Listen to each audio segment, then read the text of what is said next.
Hello, hello, everybody. Welcome back to our Coldplay ranking series. We are getting down to the nitty-gritty here with our 15 through 11. Next week, you can look forward to the bottom half of the top 10.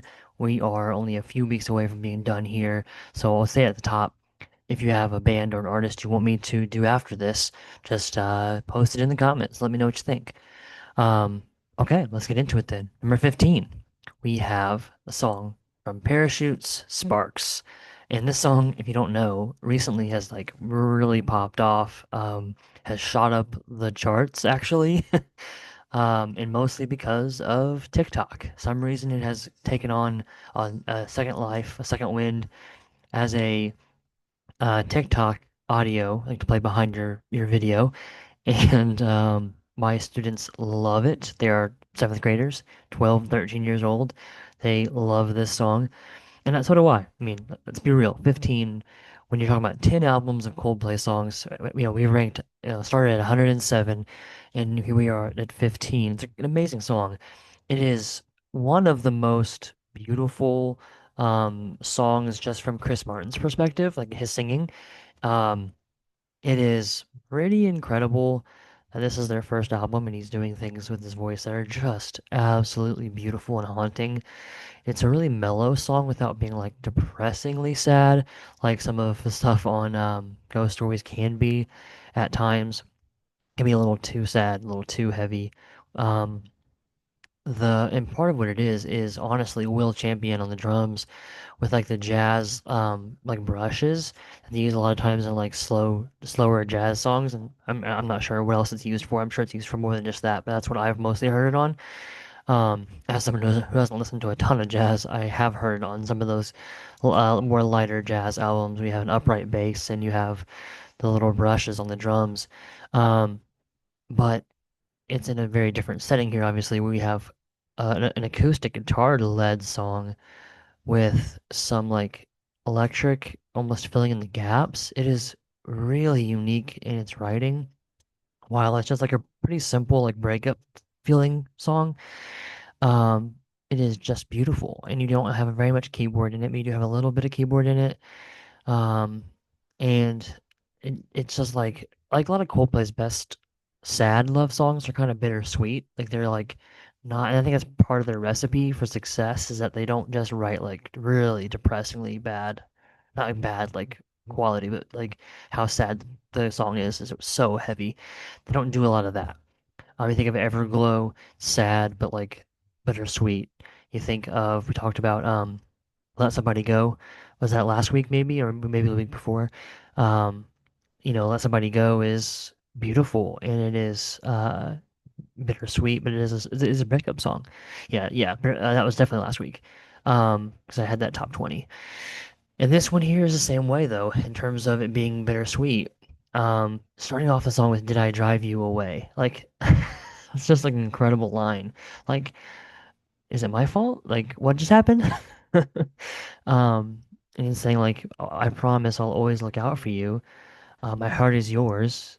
And it's like, but it feels like a breakup song at times too. So it's like, am I, like, it's like he's trying to like get her back or like fix the problem that he broke and the mistake that he made.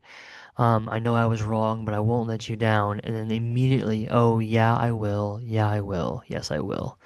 It's like it's just like to not just there's probably songs that are like this where it's like they immediately or maybe not immediately but they do eventually contradict each other or itself, not each other.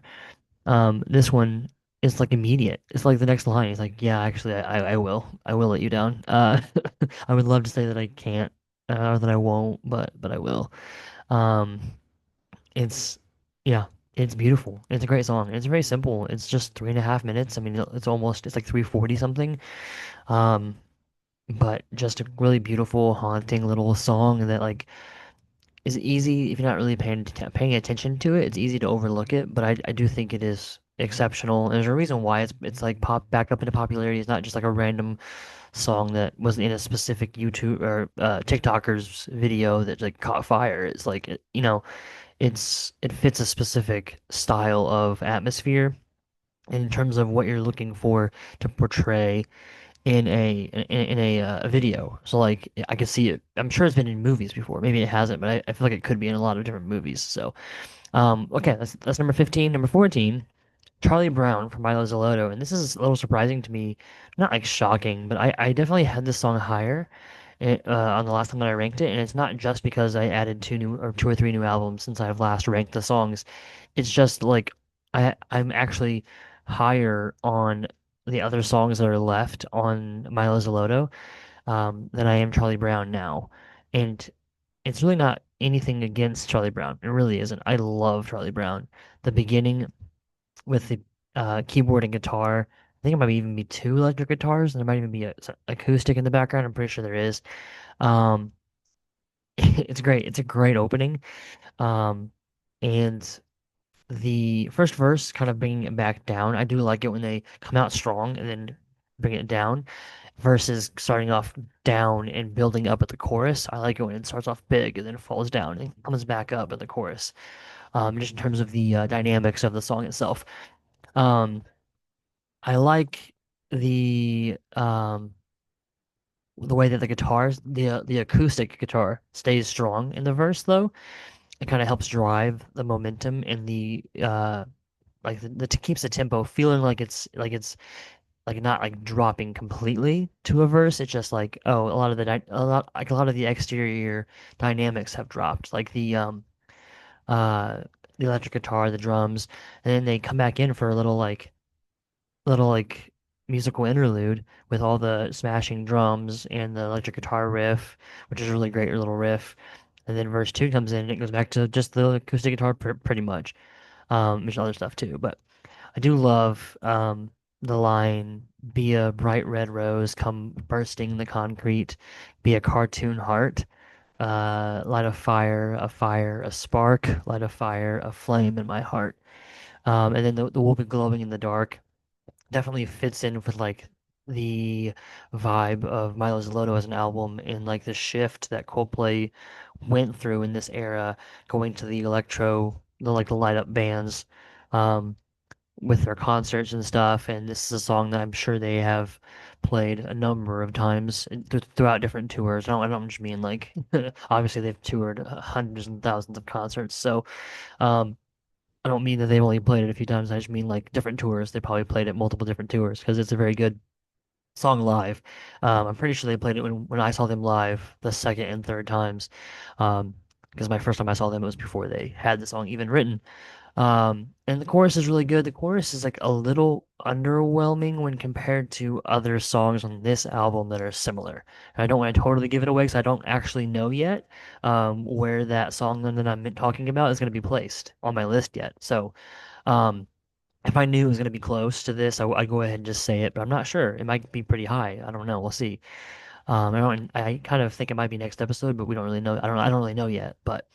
Um, Getting out of that first chorus though and dropping down even quieter back to the levels it was at the very beginning before the acoustic guitar came in.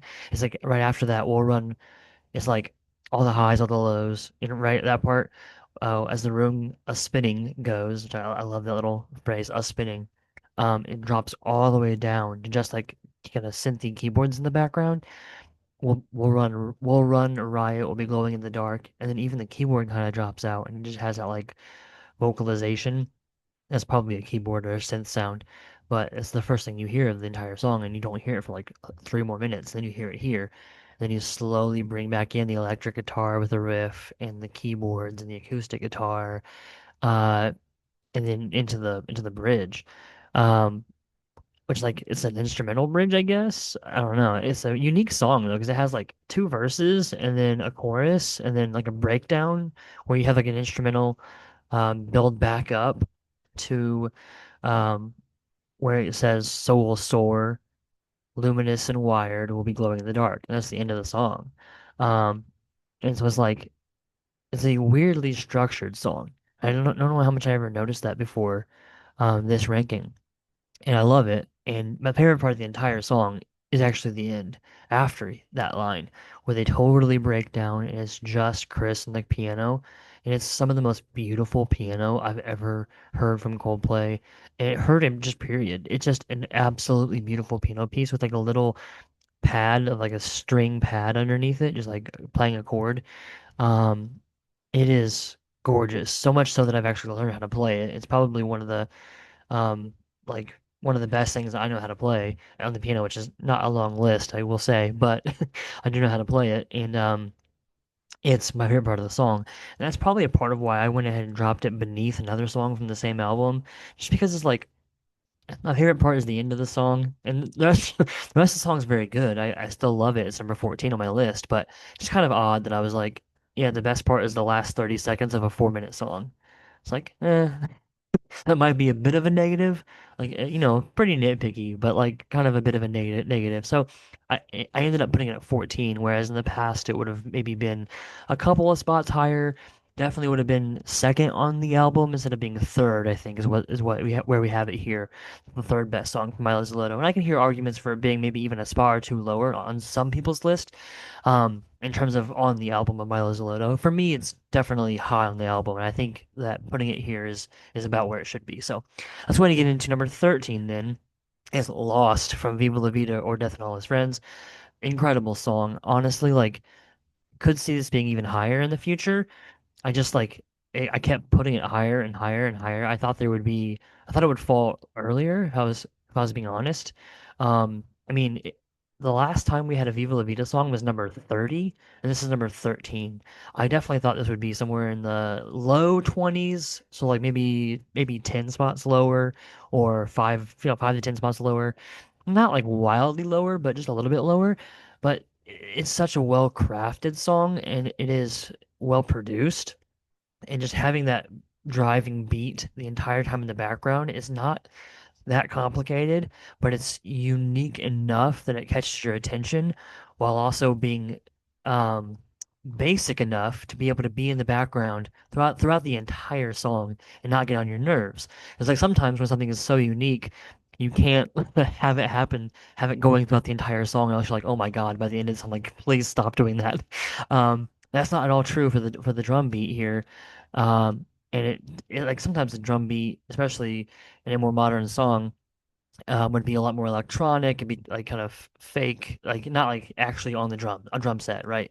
And this is on a drum set. There is some kind of a sound effect that's used as a drum type sound that like is either a guitar or a keyboard. And it sounds like, I don't know, it's a very, very unique sound. And I'm not sure I can describe it. It's kind of a low, rumbly, rattly. It's kind of like a rattle. So I don't know if it's a percussion instrument or if it is an electronic drum or a keyboard, like a weird keyboard sound, but they use it as a percussive part of the drum rhythm. Um, and then lyrically, a really, really good song. You also have a pretty decent guitar solo, like for Coldplay standards, it's a good guitar solo. And then when the guitar solo is done, you have that like little um like run with like da na na na da na na na, and then he has like he just shimmers this chord after it. It's beautiful. Um, really good stuff. Then you have the harmony in the background after that as well for the parts where he's saying, "Oh, I'm waiting till the shine wears off." It's like that section of the song, the last like minute and a half, where you have the da na na na da na na na, and you have the harmony from Will and Chris harmonizing together. Really beautiful stuff. And then lyrically before that, I mean, a really well written song. Just because I'm losing doesn't mean I'm lost, which is a interesting way to pair the two different definitions of lose. Like being lost, like can't find something, versus losing, like not winning, right? Don't doesn't mean I'll stop, doesn't mean I'm across. Um, just because I'm hurting doesn't mean I'm hurt. Doesn't mean I didn't get what I deserved, no better and no worse. Um, it's just really, really well written stuff, really interesting lyrics that make sense while also being kind of unique. Um, every door I tried was locked. I'm waiting till the shine. That line, I'm just waiting till the shine wears off. That's repeated at the end is really, really good. Obviously, like the you might be a big fish in a little pond doesn't mean you've won, because along may come a bigger one is really great. And then changing the lyrics to the chorus to kind of more match the fish metaphor. Every river that you try to cross instead of every door I ever tried was locked. Um, and then the every gun you ever held went off, and I'm just waiting till the firing stops is like that's a really great pairing of lines there.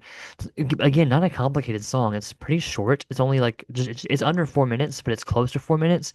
But like lyrically, it is very simple. You basically have like one verse, a chorus, a verse, a chorus, and then the I'm just waiting till the shine wears off repetitions at the end of the song.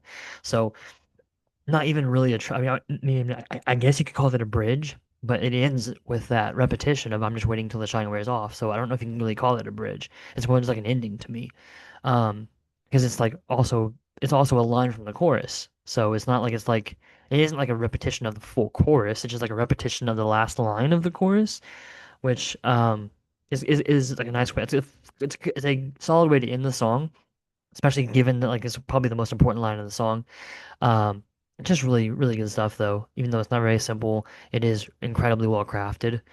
In all those different ways that we talked about. So, I think that's all I really can add on to Lost. But if you haven't heard, there's multiple different versions of Lost. There's an acoustic one that's more acoustic driven, and there's also one that has features Jay-Z and has a rap verse over the guitar solo. And when I was, 15 or so, whenever this album came out, I was like 16 or 17 maybe. I'm trying to remember exactly when it came out. I think it was '08, so I would have been 17, turning 18 or 18 maybe even at that point. Um, and it I didn't love the fact that it had a rap verse in it because I wasn't really super into rap at the time. I'm still not, but I wasn't really. For sure was less into rap then, um, but it's really really grown on me actually. And it doesn't. They do a really cool thing where they add the rap um, over the solo without like drowning out the solo or or removing the solo so the solo is still going on in the background and you can still hear it. So I really like that. It still feels very much like Coldplay just featuring Jay-Z. So okay, let's get into number 12 then, which is A Sky Full of Stars from Ghost Stories. Finishing up our Ghost Stories songs here. And I'm a little surprised it falls at 12 for me. Um, when it first came out, I definitely thought it was a little overrated. And over the years, I've fallen in love with it, just like everyone else has. Like, it's a great song. And I still think it maybe is a little overrated, but obviously I still do love it. It's number 12. It's very, very high. Some people might have it as high as a top five spot. I just think you might think that, but when you get to looking at all of Coldplay's best songs, it's pretty tough. It's pretty tough to pick certain songs, and I think that there's a couple of songs that I'm gonna have further up that people are gonna be like, "There's no way that that song is better than Sky Full of Stars," and for you, it's totally fine. There's just a couple, maybe two or three, that might be a little bit controversial to have um above a massive super hit like A Sky Full of Stars. And I do love this song. I mean, again, number 12, right? And I just think it's maybe a little a little cliche, a little cheesy, a little overrated. Um, but still great, still amazing. And I still have it as the number one song from Ghost Stories. I did not always. I used to have Midnight as number one, and I think Skyfall Stars was number two. But that changed this time. And it changed like when I first went through and ranked all the songs on every album. I went ahead and just kept Midnight above Sky Full of Stars because that was what I remembered having before, and I still love Midnight. And as I was going through and ranking the songs, and I got close to the top of Ghost Stories, I was like, I should probably double check that and make sure I still feel that way. And when I heard them back to back and heard them with other songs that were in the same area as Midnight, I was like, there's no way Sky Full of Stars is below Midnight. It's just there's no. I mean, I love Midnight. I do. I adore that song. It's I think one of the most underrated songs that Coldplay has. But whereas this is one of the most overrated in my opinion. However, Sky Full of Stars is still an incredible song. Um, the the again opening big, not opening. The one thing that I wish they did, they don't open huge.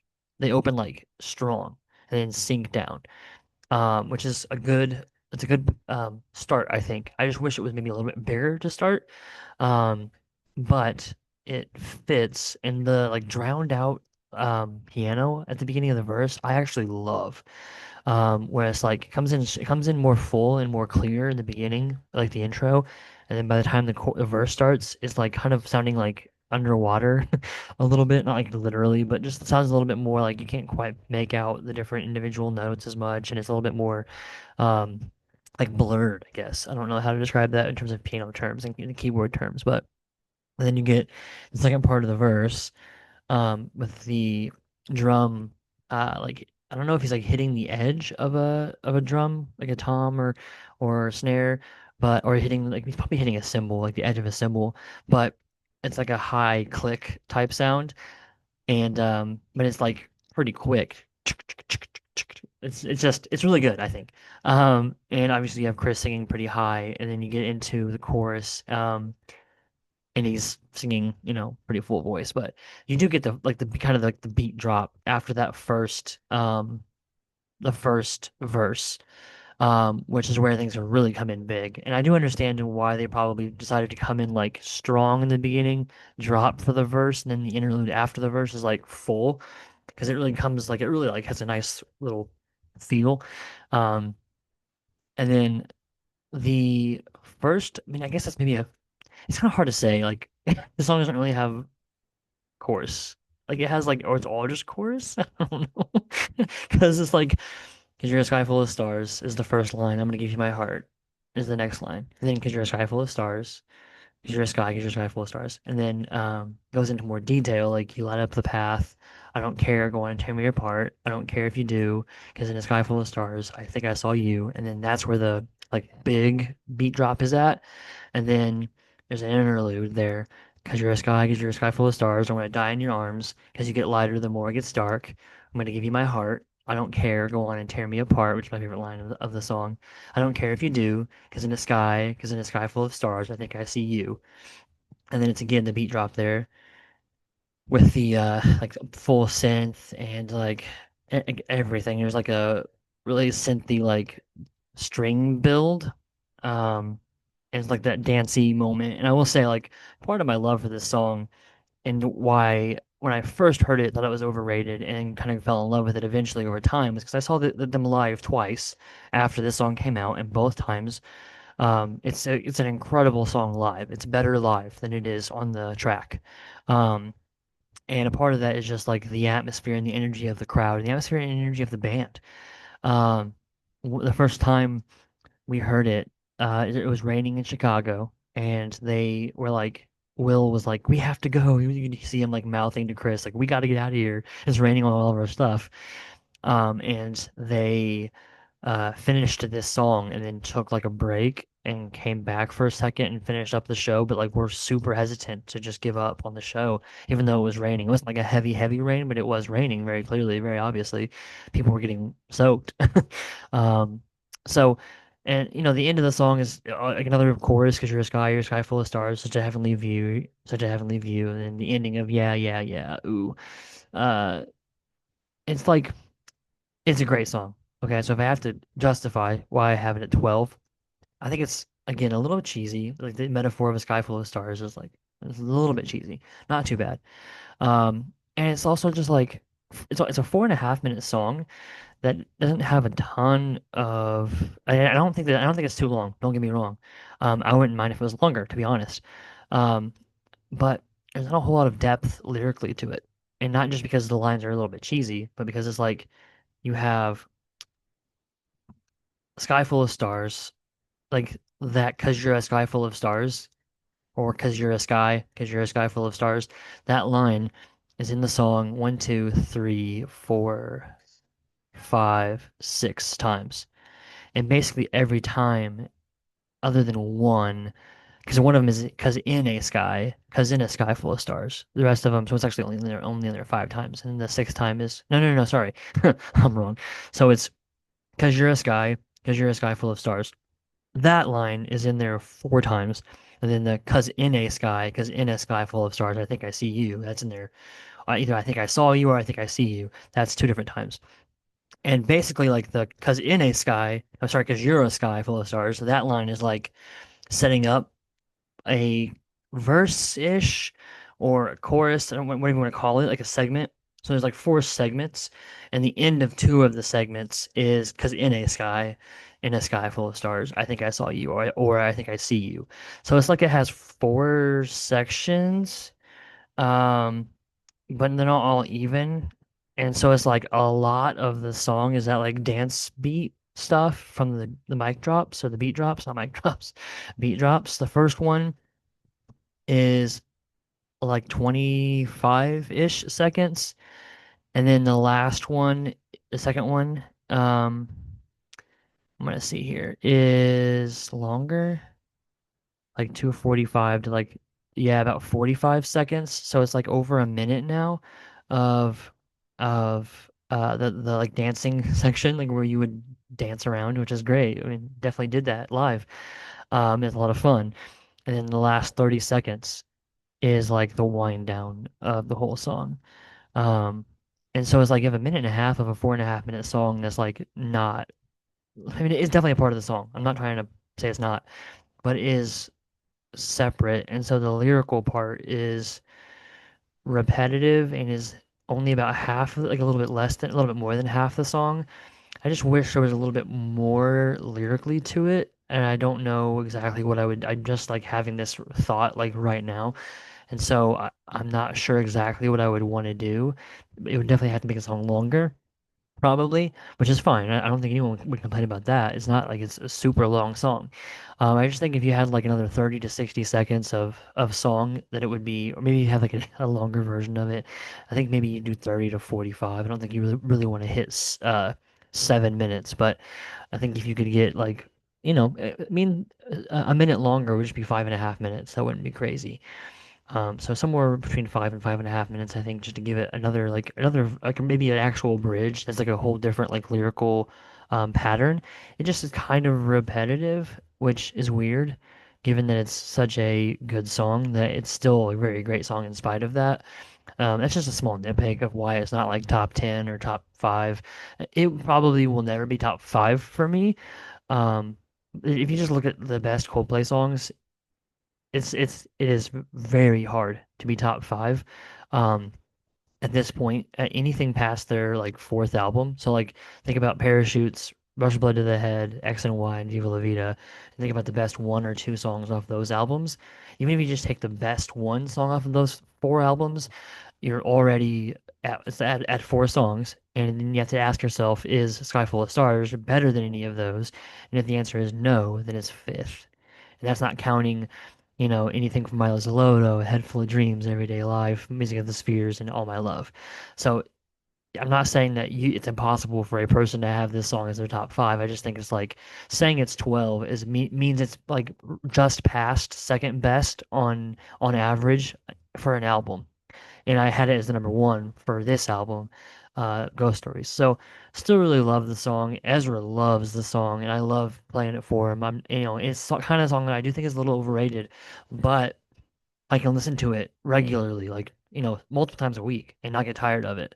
There are songs that he asks for that I'm like, okay, buddy, like I'm getting tired of this one. And I don't get tired of this song.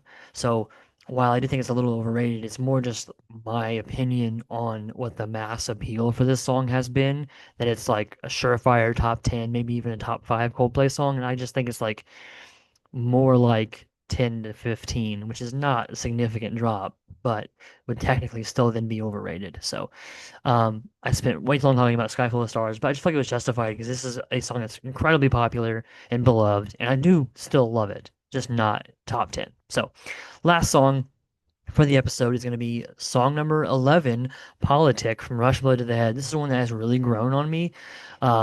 I probably, last time I ranked this album, I probably had this song as the number five or four, number four.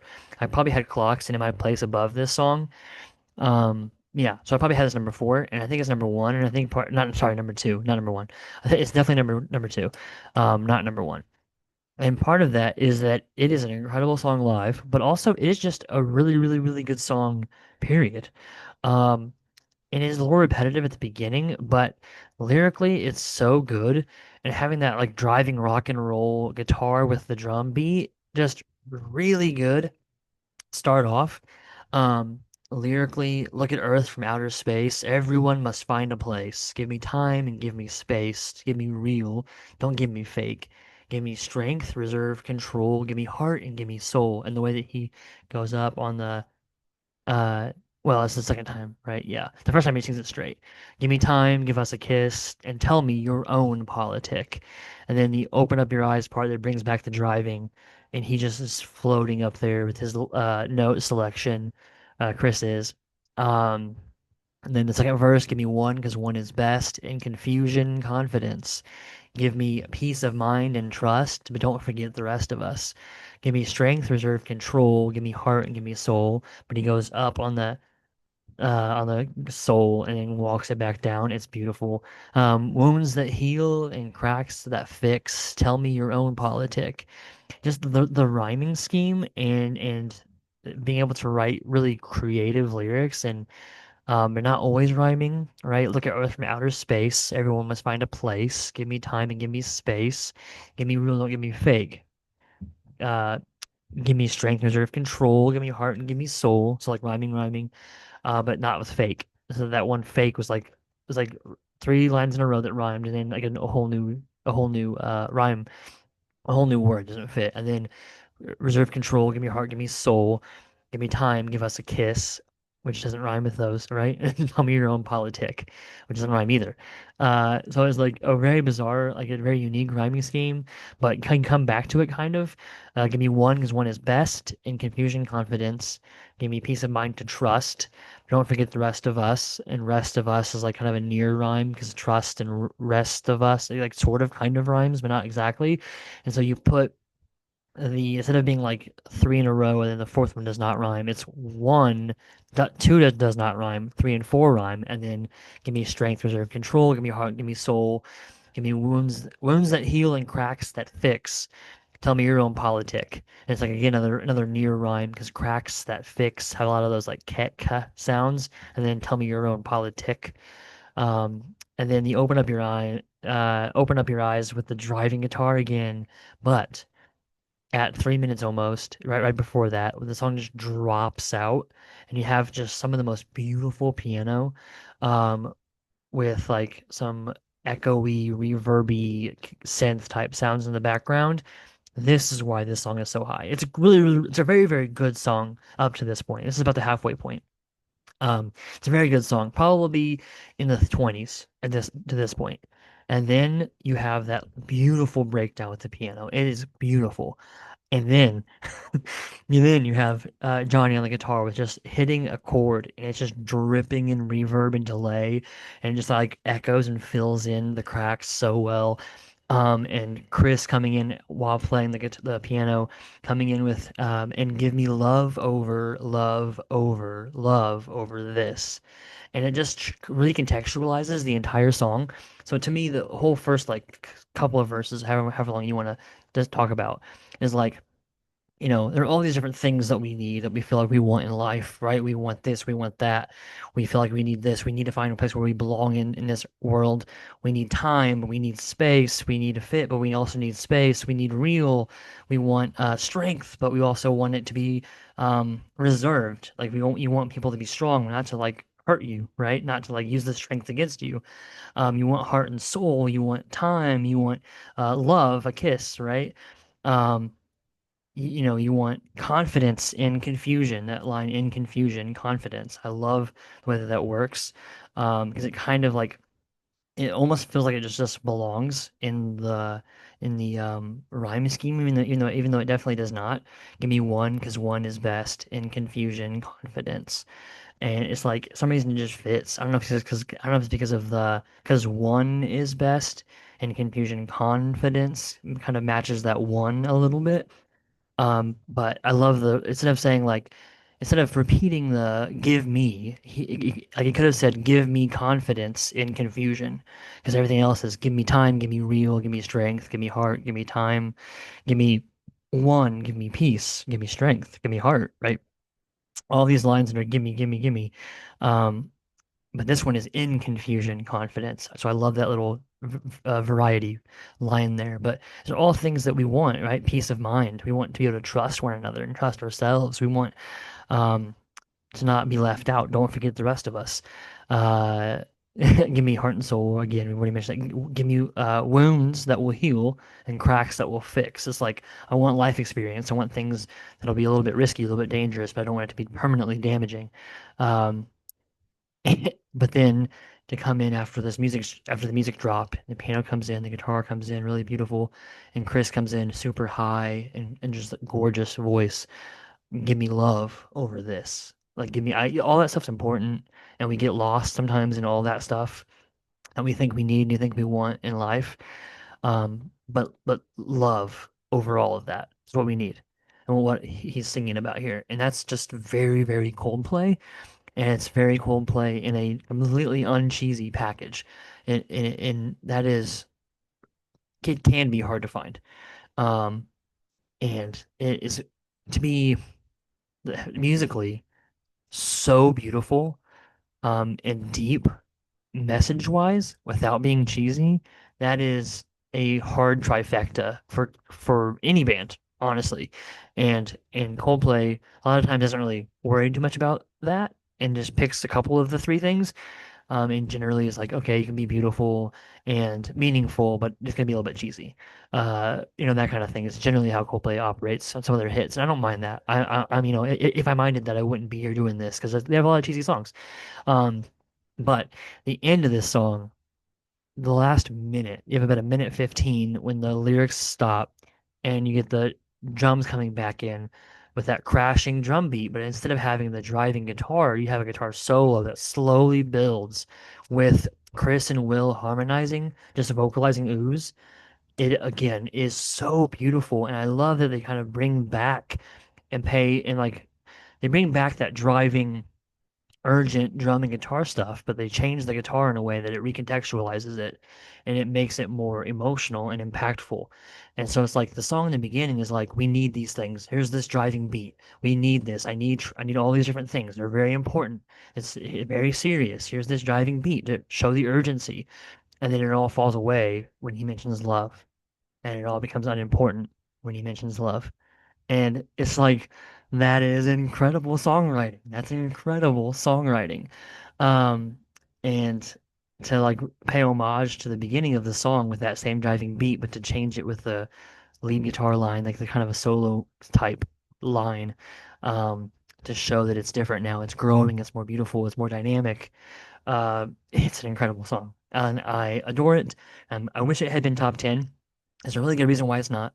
Um, and it's the next song, number 10, which I'll get into next week. So let me know what your thoughts were. This was probably longer than it should have been, given that I'm talking about 5 songs. But at this point, I just kind of want to go deeper into some of these songs, especially when the song deserves it, or when I feel like the conversation around the song deserves it, like the last two. So I'll go ahead and get out of the way, though. We'll move on, and I'll see you next week with our 10, 9, 8, 7, and 6.